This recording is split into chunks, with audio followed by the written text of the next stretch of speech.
In this presentation, we're going to take one of the business objectives from the previous section, growth, and we're going to look at this in a lot more depth.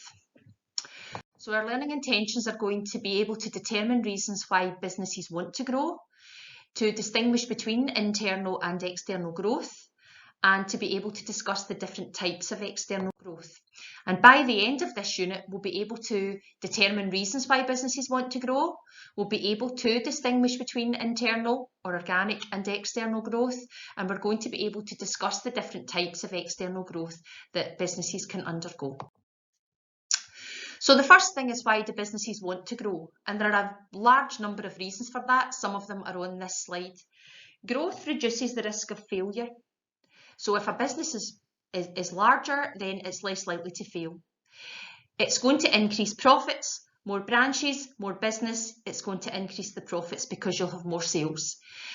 It tends to avoid you as a business being taken over because you're stronger, and stronger businesses don't tend to be taken over. If you're in the same industry as a business that you are taking over or merging with, then what it's going to do is it's going to remove competition. Because if you merge with another business, you're growing, and that's going to remove or reduce the competition for your organisation. And finally, we're going to use this phrase a fair wee bit now, and it's called economies of scale.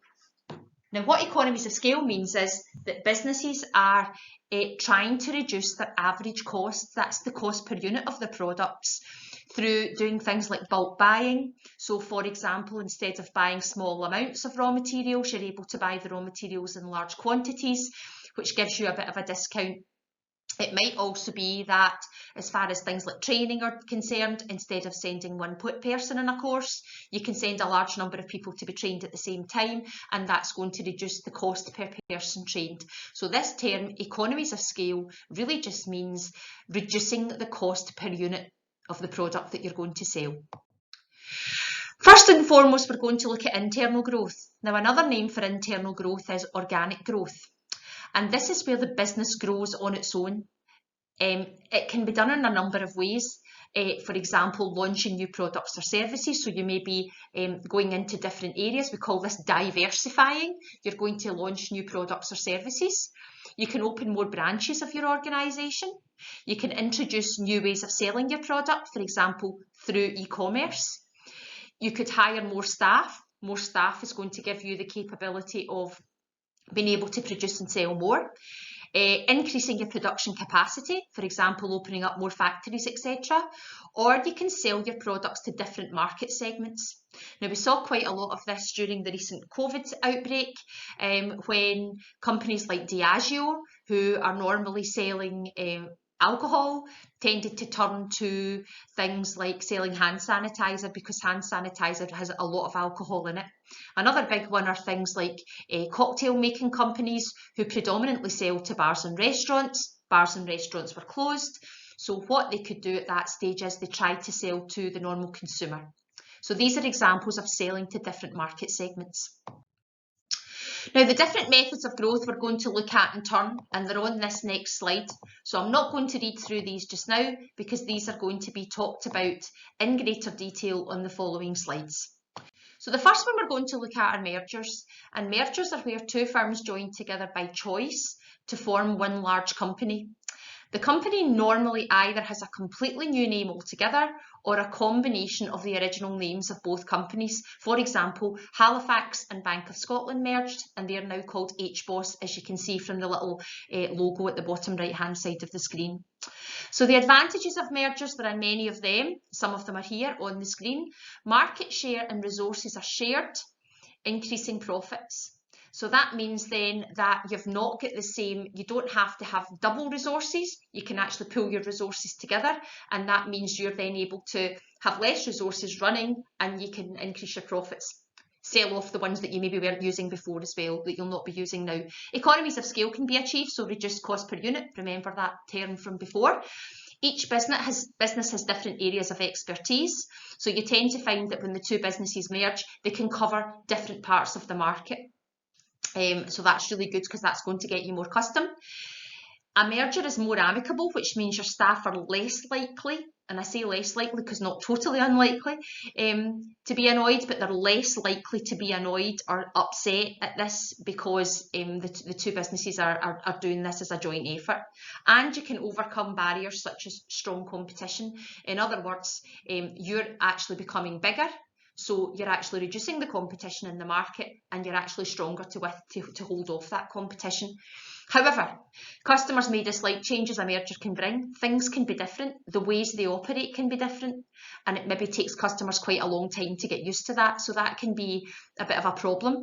Marketing campaigns can be expensive because you're going to have to let customers know about the changes, you're going to have to change all your forms and your paperwork and your signs, etc., and that can be expensive. And it can be bad for customers as there's less competition in the market. So when two businesses which are in the same industry merge, then what happens is there's one less business out there to compete with. So the reduction in competition might mean that prices could be higher for the customer. So that's mergers. We're now going to look at takeovers, and takeovers are where one stronger business gains control of over 50% of a smaller, a weaker, or perhaps a failing business.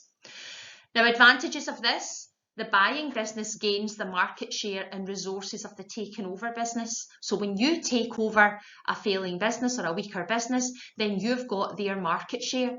So the example I've got for the logo in the bottom left hand corner is Morrisons. Morrisons took over a predominantly Scottish supermarket called Safeway, so they gained the share they had of the market, and they also gained all the resources, their premises, their refrigerators, their tills, etc. The risk of failure is reduced, once again, because you're actually reducing the competition in the market and you're making yourself stronger. Economies of scale, once again, we've got that term, reduced average costs can be achieved. And as we've said before, the competition is reduced in the market, so what that does is it increases sales. However, they don't come without disadvantages, and we've got here job losses in the taken over business. So if you're bringing two businesses together through a takeover, then you'll find that there will be redundancies because they'll not need to keep on all the staff, and that can be an issue. The location of the business may be moved, not used to where customers thought it was in the past, and that can be a bit of an issue for them.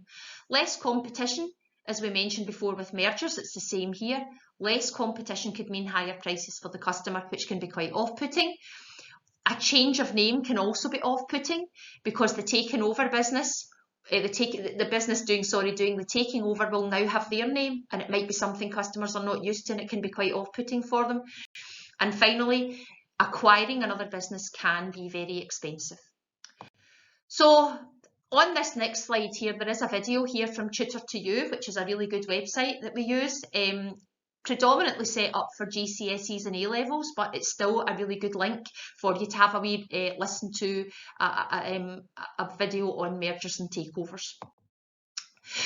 So what we're going to talk about now is we're going to talk about integration, and some people get really confused with this. So I've put this slide on here to kind of reassure you and make you understand it a little bit better. It's important to note that when we're discussing integration, this covers businesses either merging with or taking over another firm. So the next lot of external growth methods we're going to talk about integration. And integration, remember, can be either a merger or it can be a takeover. Businesses coming together in some way, whether it's forced or whether it's by choice. That's what integration is. So the first type of integration we're going to look at here is we're going to look at horizontal integration. Now, the way we deal with integration is we think about the production chain. You think about the sectors of industry. We start off with the primary sector, moving into the secondary sector, then the tertiary, and then the quaternary. So horizontal integration is where two businesses at the same stage of the production chain merge with or take over. One takes over the other. So what we would mean there are two businesses in the primary sector, or two businesses in the secondary, two in the tertiary, two in the quaternary, whatever it happens to be, but the businesses are at the same stage. So I've got an example here. This is just a hypothetical example. For example, if Ford Motor Company merged with or bought out Toyota, then both are can manufacturers at the same stage of the production chain. i.e. secondary sector. So what this would mean is this would be horizontal integration. So advantages once again and disadvantages of horizontal integration. You've now got a new larger business that's going to dominate the market. You'll notice some of these are similar to the mergers and takeovers advantages and disadvantages we talked about earlier, but it specifies them for you for this particular type of integration. Once again, it can benefit from economies of scale. Remember, reduced average costs because the business is getting bigger. And due to reduced competition, the new business can raise prices, thus increasing profits. Now that's good for the business. You'll notice from the disadvantages, we've got that in for the customer because it's not so good for the customer. So the disadvantages are the merger or takeover may breach competition rules. Now we're going to talk about this later on when we talk about external factors and we talk about competition. And the Competition and Markets Authority, which is a part of the government, set out to ensure that possible mergers or takeovers are scrutinised before they actually take place or they're allowed to happen, to ensure that they don't become too big and breach competition rules. But once again, as I've said to you, we'll discuss this later on, and that's a big problem. If you think about the recent merger or proposed merger between Asda and Sainsbury's, and the Competition and Markets Authority threw that out because it was going to mean that they were going to have far too much power. Even more power than the current market leader Tesco has just now. So they decided that that wasn't a goer and it wasn't allowed to take place. The second disadvantage there, quality may suffer due to a lack of competition. The business might get a little bit complacent and decide that, well, we've got the customers anyway because we're a big company, they're coming to us, and they can then decide that they're going to cut back on quality, customer service levels, etc. And that's not necessarily a good thing. And finally, as I say, that was the flip from the other side. Customers may have to pay higher prices for the same goods, and customers may not be happy about that. That can be a particular issue there. The second type of integration is what we call vertical integration. Now, this is split into two different types. And vertical integration is where a business takes over or merges with a business in another sector of industry. So it could be a secondary company taking over and merging with primary, tertiary taking over or merging with primary or secondary. And this is what we call vertical integration. They're at a different stage in the production chain. So the way we look at this is we look at it being backwards or forwards. So vertical backwards integration is where a business in perhaps the tertiary sector is taking over, let's say, a manufacturing company, or a manufacturing company is taking over the grower, or where you're getting your raw materials from. Now the example we've put here is a jeans manufacturer. Now they'd be in the secondary sector and they're taking over a cotton farm. Jeans are made of cotton, the cotton has to be grown, so the secondary industry company is taking over the primary industry company, and that's backwards because you're going backwards in the production chain. It can also be forwards, and this could be where the business is taking over a stage further on. So let's say, for example, a selling stage. The jeans manufacturer might decide to take over a jeans shop, a shop that sells jeans, and that would be the secondary company taking over the tertiary company, and that's what we mean by vertical forwards and backwards integration. Now, your advantages and disadvantages here. For the advantages on the left-hand side, we've kind of split them up forwards and backwards. The disadvantages tend to be the same for both types of vertical. So for forward integration, you can increase your profits by cutting out the middleman. So what that means is there, if you are owning the farm, growing the cotton, then what you can do is sell your cotton cheaply to your manufacturer. So they're not buying through a middleman, and that therefore cuts out the middleman and gives you more profit. Okay, the second forward one is the business can control the supply of products. Now what that means there is that you can check your quality. So you know that you are checking the quality before you sell them. So you're taking over the selling part, but you can make sure that the supply is there. The next one then is backward, and you've got a guaranteed supply of stock because you always know how much you're going to need. So you can manufacture more if you're selling more. So you're taking over or merging with your manufacturer, say. Okay, your stock is cheaper because once again, remember, you're not actually paying a middleman, you're actually getting the stock yourself, so there's no profit involved there, and your quality can be controlled. Now, as far as the disadvantages are concerned, the company may be incapable of managing new activities efficiently. So what you've got to remember there is you're doing something new, and that can prove to be problematic because mistakes can occur, which could increase your costs. Focusing on new activities can adversely affect your core activities. So what you're used to might suffer because you're putting so much time into doing, for example, the tertiary, now doing the manufacturing stage, and you might need to train up staff, and you could be losing focus on your selling part.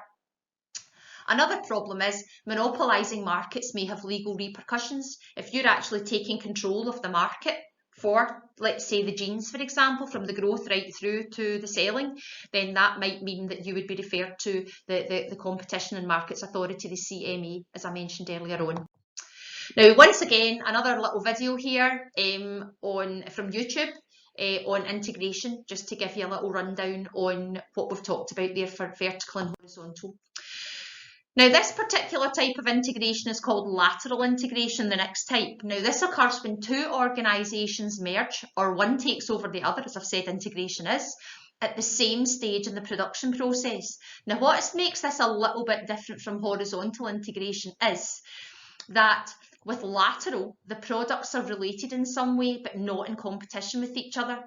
So good examples would be, for example, a hairdresser merging with or taking over a beauty salon. You tend to find they complement each other. They tend to have the same customers. Coca-Cola and Costa Coffee, you might go in for a Costa Coffee and you might have someone with you who doesn't want coffee, but they would maybe like a Coca-Cola. Then you would have something like that. You would have the two products there. Another good one could be a company like Iceland who sells frozen food, maybe merging with or taking over a company that sells freezers, because you're selling frozen food and you're selling freezers, and the two kind of complement each other. So there's a complementary part there. You're not taking the other person's business, you're actually helping it to get business. So that's what lateral integration is. The next slide here is about conglomerate integration or diversification. Now, this is quite important because we've kind of talked a wee bit with internal growth there about businesses expanding into other products or services. Now, that's diversification too, and that's what that first point in the slide says. Now, examples of diversified firms are things like Virgin, Mars, Samsung. They all produce a diverse range of products.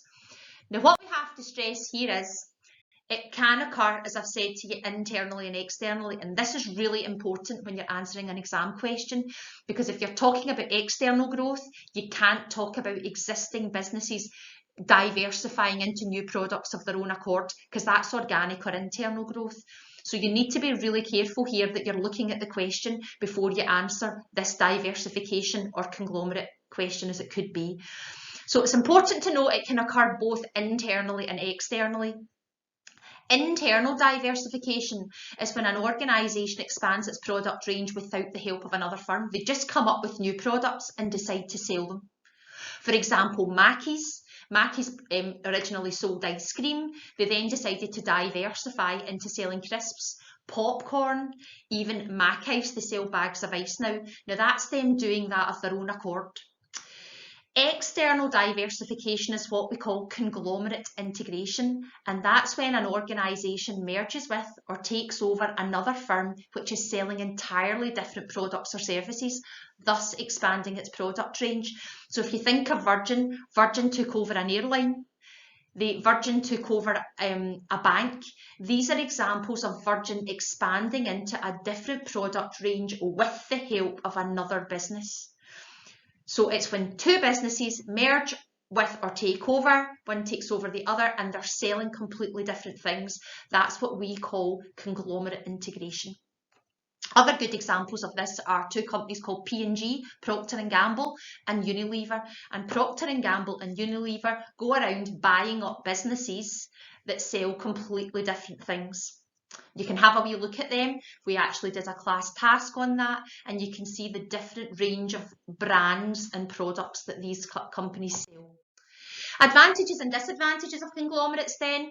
A good thing about it is the business can spread risk because you're not relying on one product. It can overcome seasonal fluctuations. By that, we mean that if some products are predominantly summer-based or winter-based, you have other products that could fit in different times of the year and they'll sell at those times. The business tends to be larger and much more financially secure, so you'll tend to find that it's not really liable to be taken over. The buyer acquires the assets of the other company. So, for example, P&G, if they bought over another company, they would acquire all their assets as well, which is really good for the business and really good for its worth. The business can also gain the customers and sales of that acquired business. So if P&G took over, for example, one of the detergent manufacturers, then what you would find is they would gain those customers, because the customers, if they're loyal, would be more likely to stay with those products. Disadvantages, however, you might know very little about your new market. So conglomerates tend to go into totally different markets that they don't really know much about, which could be a disadvantage in the running of them to start with. Having too many products can cause the company to lose focus. You've got to spread your staff and make sure that they're trained efficiently in all the different products. That can be a problem, and it can become too large and inefficient to manage. Now that's also an issue. If a business starts to get too big, then it can lose, the management can lose control, and that's when parts of the business may start to suffer, which then has a detrimental effect on the whole business. Once again, another wee link for a video on conglomerates in there if you want to have a wee look at that. It might keep you up to date, another wee YouTube video. Now the next slide here is about contracting out or outsourcing. Now some of you might have heard of this before. We tend to call it outsourcing, but it can also be called contracting out. And this is when a business pays other firms to do certain jobs for them. Many businesses nowadays contract out services like printing and catering, because they don't want to spend the money themselves having full-time caterers or printers or whatever on the premises.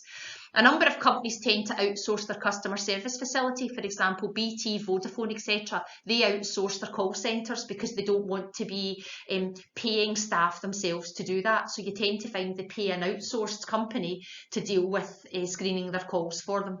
Now, what are the advantages of this then? The business can concentrate on what they're good at, so they concentrate on their core activity, which is great. You don't have to take on that extra labour, for example, for the call centres. You don't need to have the equipment because the outsourced company will have it.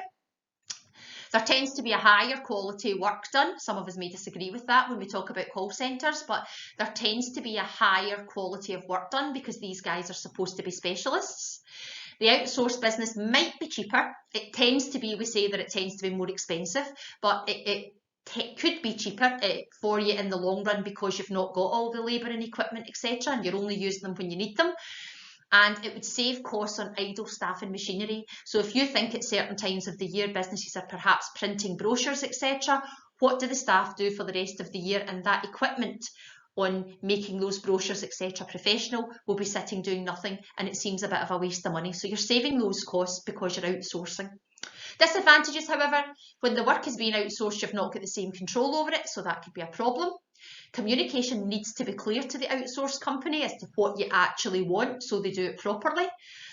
It might be that you have to share sensitive information in doing that, so there might be that you've got customer information, these outsourced companies have got your customer information, etc., which could be a bit of an issue. And it can and tends to be actually more expensive due to the use of specialists, which can be more expensive for the company. Once again, another wee video in there just for outsourcing for your information. The next slide we're going to look at here are demergers, and a demerger occurs when a single business splits into two or more separate components to allow the business to thrive. Now, the demerged components are still owned by the same organisation, but they're run separately of each other. And the perfect example of that is Lloyds and TSB. A few years ago, Lloyds and TSB merged. They found that it didn't really work out to both the companies' advantage. So what they decided to do was demerge, and the companies have now set up as independent companies. So what are the advantages of this then? Each new component can concentrate on what it does best. So Lloyds can do things their way and they can do what they do best, and TSB the same. Each new component can now have a chance to operate efficiently. Now, the reason they've demerged in the first place is because the demerger has been pulling them down. They've not been as competitive with the merger, so they're now demerging. And finally, the demerged components can be divested, which can meet competition regulations. So what that means is it might be, and we're going to talk about divestment just in a second, there might be a part, your business might be too big, and you can demerge it and divest off, which means sell off one of the parts of it. And as I say, we're going to talk about that in a wee second. The disadvantages then are customers may be put off the demerger and shop elsewhere. They might question, why have you demerged? Are you not as efficient? Are you not as good as you should be? And what that could do is make them go to a competitor. And another thing, there are significant financial costs involved. So Lloyds and TSB had these financial costs to bring themselves together for marketing and changing their signage, etc., and their adverts. And now they've had to do the same thing again to demerge and go back to being independent again, which must have cost them a fortune. Okay, now we've got here divestment, and divestment involves, as we've said, selling off a part of an organisation, maybe like a subsidiary or a brand. And this is done to concentrate on more profitable areas of the business. So it might be that particular brand is pulling you down, you can't really master it, it's not making a lot of profit for you. We talk a bit about divestment again when we look at the Boston Matrix under marketing. So for example, Procter & Gamble, P&G, the company we were speaking about earlier on, they divested Pringles to Kellogg's. Procter & Gamble don't have a large food brand. They don't have a large number of food brands, and what they decided was the Pringles were just kind of not really fitting in with the rest of their products, and it was a bit of a nuisance because it was a foodie brand. So what they decided to do was divest that. So they sold it off to Kellogg's. It wasn't making that much profit for them, so they've sold it off to Kellogg's. Another example was when Whitbread divested Costa Coffee to Coca-Cola in 2018. They decided to get rid of Costa Coffee, and it's now been divested to Coca-Cola. So these are examples of businesses wanting to get rid of a particular brand because it's maybe holding them back in some way. Once again, as I say, another wee tutor to you video on demergers and divestments. Please feel free to have a wee look at that at your leisure. Now this final slide are 3 other methods of growth, and you might say, well, why are they growth? Asset stripping is the first one here, and this takes place when a company is purchased for the value of its assets rather than the value of its operations. So the company might be failing, the company has perhaps failed, it's been made bankrupt, or it's in administration, and another company steps in to buy it. But they're not buying it for its brand or for what it does, they're buying it for its assets, for its premises, for its machinery, for its equipment, for its office equipment, etc.